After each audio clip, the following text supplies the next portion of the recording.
लगातार वृंदावन का दौरा रहता है, क्या कहेंगे? वृंदावन में आगमन बिहारी जी के बिना हो ही नहीं सकता।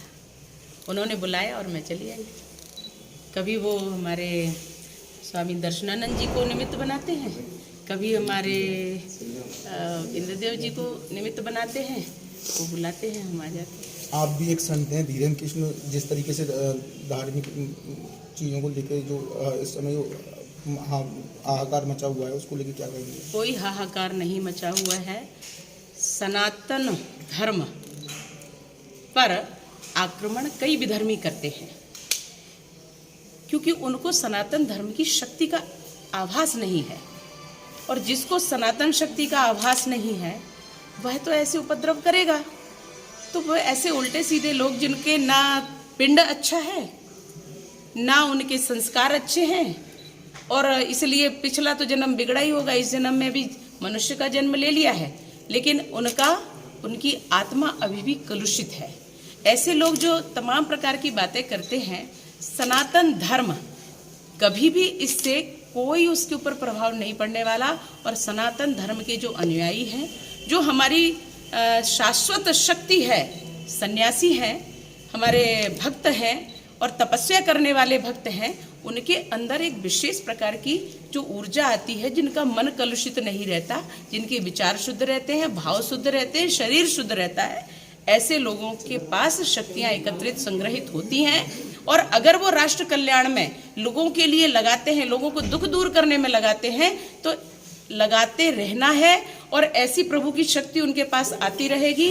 पंडित धीरेन्द्र कृष्ण शास्त्री जो कर रहे हैं, और उनके अंदर जो शाश्वत शक्तियां हैं, जो प्रभु की दी हुई शक्तियां हैं, ये हर किसी को प्राप्त नहीं होती हैं। इसको चाहे कोई मॉडर्न भाषा में कुछ भी कह ले, माइंड रीडिंग कह ले या अन्य कुछ और उपाय लेकर के आए, तो माइंड रीडिंग साइंस के अनुसार कहा जा सकता है।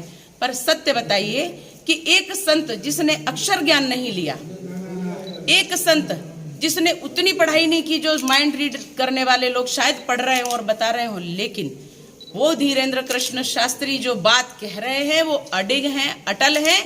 किस पर? ईश्वरीय शक्ति पर, हनुमान जी की शक्ति पर। कोई नकार दे अगर हनुमान जी को, तो मैं चैलेंज कर रही हूँ उन शक्तियों को, जो आध्यात्मिक और शाश्वत शक्तियां हैं, उनको अगर कोई नकार दे, इस भारत में नहीं पूरे विश्व में, पूरे विश्व भारत गुरु था उसका, और भारत गुरु आगे भी वैभव, परम वैभव पर भारत माता को पहुंचाकर बनेगा। और इसके श्रेणी में हमारे धीरेन्द्र कृष्ण शास्त्री जो कार्य कर रहे हैं, उनको हम खूब खूब आशीर्वाद देते हैं कि प्रभु उनकी शक्ति और उनके कार्यों को अनंत प्रवाह में प्रवाहित करें, और वो निरंतर हमारे राष्ट्र की सेवा करते रहें। दर्द किसी को भी, वामपंथियों को इसलिए और किसी चीज का नहीं है।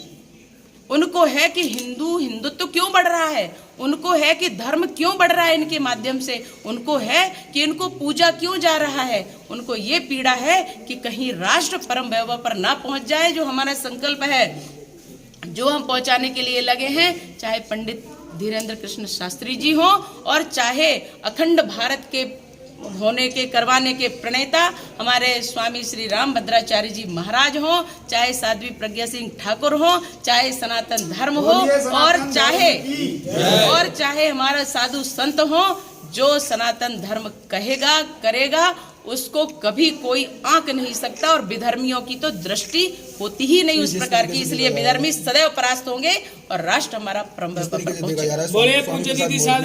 रामचरितमानस को लेकर टिप्पणी की है। देखिए, मैंने क्या कहा आपको, हर किसी का नाम लेकर के अगर आप कोई प्रश्न करेंगे, मुझे लगता है उत्तर एक में ही समाहित है। ठीक है? और विधर्मी कुछ भी कर लें, कभी वो राष्ट्र धर्म से, कभी वो सनातन धर्म से जीत नहीं पाएंगे। और इस पर आक्रमण होते रहते हैं। ये हम लोगों के थोड़ी चेतना जगाने का काम भी करते हैं। तो ऐसे लोगों को बोलते रहना चाहिए। पर ये भारत है, बोलने की स्वतंत्रता सबको है, लेकिन जिस दिन उन्होंने हमारे धर्म पर किसी भी प्रकार का आक्रमण किया, ऐसा जवाब दिया जाएगा कि धरातल नहीं मिलेगा और आसमान भी नहीं मिलेगा। बोलिए।